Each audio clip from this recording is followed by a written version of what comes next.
Selamat sore Kak. Sore Rizka. Sekarang kita lagi ada di Munasikappi ya? Iya betul. Iya. Walaupun dari pagi Kakak beraktivitas tapi masih seger ya? Iya. Tapi Apa sekarang tuh? rasanya lego karena sebagai kabit humas di IKAPI sudah demisioner. Jadi sudah nggak pengurus untuk saat ini. Ya. Saya nggak tahu kalau nanti masih dipercaya lagi untuk kepengurusan akan datang. Ya. Kak, terkait kasus yang saat ini sedang terjadi, yang ini sekarang ini menjadi duka kita semua kan, bahwa anak-anak kita yang notabene adalah investasi bangsa ini, penerus generasi bangsa ini, itu ada yang meninggal dan ada yang dirawat, walaupun sudah ada yang sembuh karena gagal ginjal akut. Iya betul. Nah itu bagaimana Kakak sebagai ketua PKHMK menyikapi ini? Baik, terima kasih Rizka. Jadi pertama sekali perkenankanlah kami dari Perkumpulan Konsultan Hukum Medis dan Kesehatan menyampaikan rasa turut berduka cita kepada seluruh orang tua yang menjadi korban gagal ginjal akut pada anak-anak yang terjadi ya, yang sampai tanggal 1 Oktober itu sudah ada 325 korban pasien, ada yang meninggal 178 dan lainnya sedang perawatan dan ada juga yang sembuh. Ya. Oh tadi sikapnya ya, bagaimana ya? Sikap. Baik, jadi kami juga menyoroti ya. Jadi menurut kami dari sudut pandang hak pasien ya, sekalipun anak-anak ini masih katakanlah anak, jangan dipandang dia sebagai anak. Tapi satu nyawa yang menyangkut pasien itu tetap nyawa. Dan pasien itu kan merupakan penerima layanan kesehatan yang seharusnya mendapat hak konstitusi, karena itu merupakan hak asasi daripada seluruh pasien warga negara yang dijamin oleh konstitusi pasal 28 Undang-Undang Dasar kita. Sehingga dengan adanya korban yang segitu banyak, bahkan hampir seluruh tanah air, menurut saya ini harusnya segera ditangani dan diusut sampai tuntas. Agar tidak terjadi, dan yang sudah terjadi tetap harus ditegakkan hukumnya. Tidak boleh dibiarkan kejadian terjadi begitu lantas dicari penyebabnya nanti lama-lama dilupakan. Ini harus disikapi begitu. Saat ini kan sudah dibentuk nih tim sus untuk menangani masalah ini. Banyak sekali lembaga yang terlibat di sini.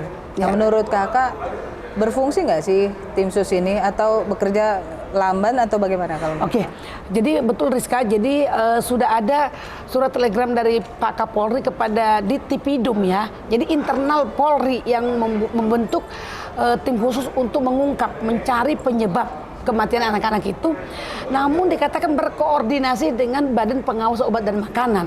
Nah ini saya sayangkan ya, karena yang merupakan penanggung jawab pemberi lindungan kepada masyarakat adalah pemerintah.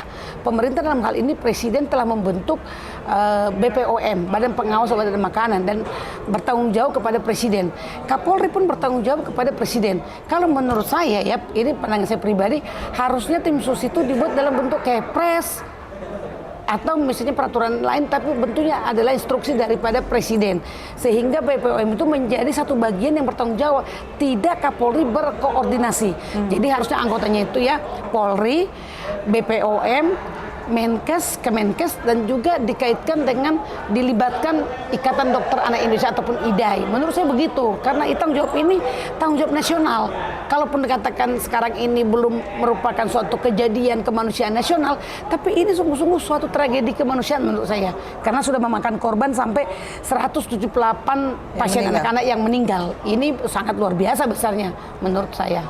Selain membentuk tim satgas, mungkin tim sus atau apapun namanya itu, menurut Kakak sebagai ketua PKHMK, apa yang harus pemerintah lakukan lagi? Misalnya apakah menghentikan impor obat-obatan itu atau bagaimana? Ya, jadi kebiasaan ya di masyarakat kita itu kalau ada satu kejadian baru mulai heboh dan nanti ini saling salah menyalahkan. Seperti sekarang BPOM mengatakan ada keterkaitan dengan memperindak, terus ada menyalahkan juga dengan produsen farmasi ya. Kalau menurut kami ya, menurut saya ya, BPOM di sini selaku lembaga ya yang ditugasi oleh pemerintah, ditugasi oleh Presiden dalam hal ini membentuk BPOM itu pada tahun 2000 adalah tugasnya ini. Bisa dilihat nanti ya, dicek pada Peraturan Presiden nomor 80 tahun 2017 mengatakan bahwa BPOM itu melaksanakan tugas pengawasan obat dan makanan, ya, menyelenggarakan fungsi pelaksanaan pengawasan sebelum beredar dan pada saat obat itu beredar. Artinya sebelum obat itu diberikan oleh BPOM izin edar ke masyarakat atau terkonsumsi publik gitu. Terkonsumsi publik, maka BPOM harus memastikan kandungannya, ambang batasnya, semua harus dipastikan. Dan ketika sudah diberikan izin edar kan, izin edar BPOM, maka masyarakat itu merasa terlindungi karena lembaga yang dianggap kompeten yang untuk mengawasi sebelum diproduksi sudah mencantumkan izin edar. Dan ketika itu obat-obat sudah diedarkan kepada masyarakat, harusnya ini BPOM tidak boleh lepas tangan, tetap harus mengadakan evaluasi dan pengawasan. Jadi misalnya jangan sekarang menyalahkan bahan importnya, apakah jangan-jangan bahannya diganti atau berkurang kualitasnya atau misalnya ambang batasnya. Nah, itu harusnya dipastikan oleh BPOM. Jadi tidak saja pada sebelum obat itu diproduksi oleh perusahaan farmasi, tapi setelahnya pun harus tetap diadakan evaluasi. Coba bisa dilihat sekarang, ada nggak BPOM mengawasi obat-obat yang beredar? Belum lagi obat palsu loh. Di Pramuka itu banyak sekali, di Pasar Baru sangat banyak sekali. Nah, ini yang saya katakan BPOM tidak boleh lempar tanggung jawab. BPOM harus paling bertanggung jawab karena ini konstitusi mengamanatkan bahwa pelayanan kesehatan itu merupakan hak asasi daripada seluruh masyarakat, termasuk anak-anak, apalagi anak yang menimpaikan 0 sampai 15 tahun. Mereka ini adalah investasi bangsa. Mereka ini adalah harapan bangsa, harapan orang tua.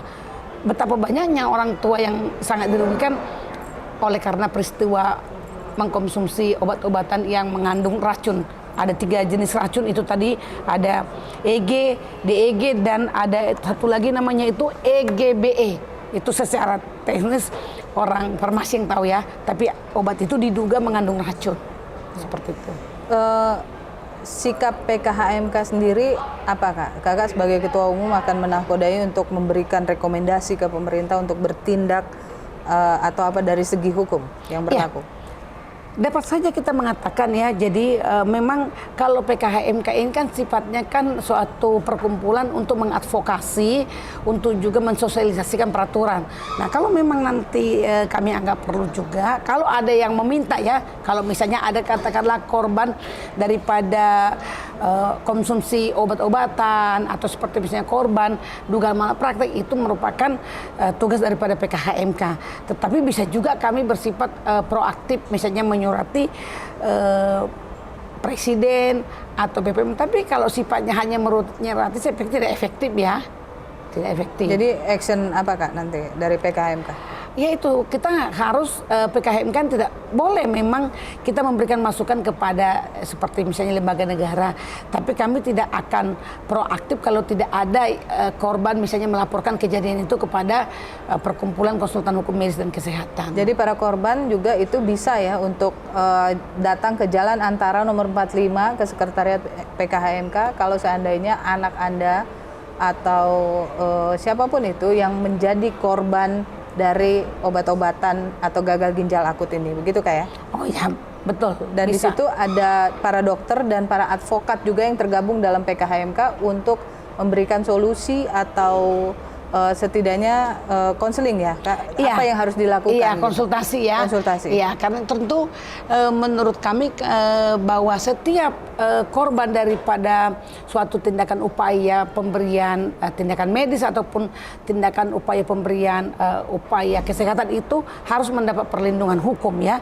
Karena di situ nanti kan ada di situ perlindungan hukum dari segi perdata, perlindungan hukum dari segi pidana, itu yang bisa diadvokasi kepada korban ataupun keluarga korban. Terakhir ada yang mau Kakak sampaikan untuk masyarakat umum? Ya, terutama orang tua para korban. Orang tua para korban ya, baik. Saya mau menyampaikan concern saya begini. Mengenai obat-obatan ini memang ada saya mendengarkan juga dari dokter ketika sudah diresepkan oleh dokter obat untuk dibeli, ada juga konsumen itu maunya membeli yang murah ternyata. Jadi membeli murah, misalnya dia pergi ke Jalan Pramuka atau ke Pasar Baru. Nah, padahal obat murah itu mestinya harus dicek. Bisa juga kadaluarsa atau mungkin obat palsu. Di Indonesia ini kan apa yang tidak bisa palsu? Kalau itu kita misalnya memberi barang palsu, tas ataupun misalnya benda lain, itu tidak terlalu masalah karena tidak menyebabkan kematian ataupun kerugian jiwa.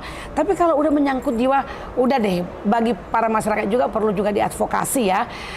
Kita memang agak lebih mahal membeli kalau obat-obat yang resmi.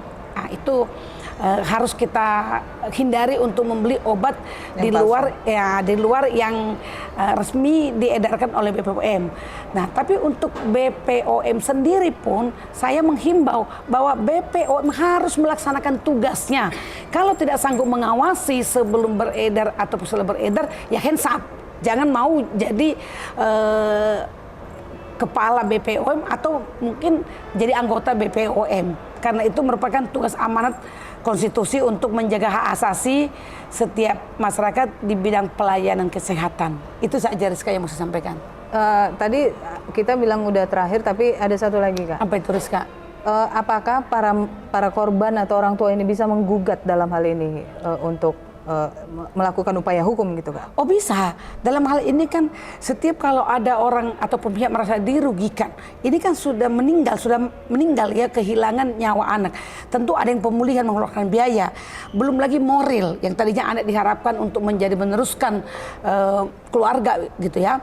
Bahkan masa depan bangsa ini pun itu bisa meminta pertanggungjawaban secara pidana maupun perdata ya.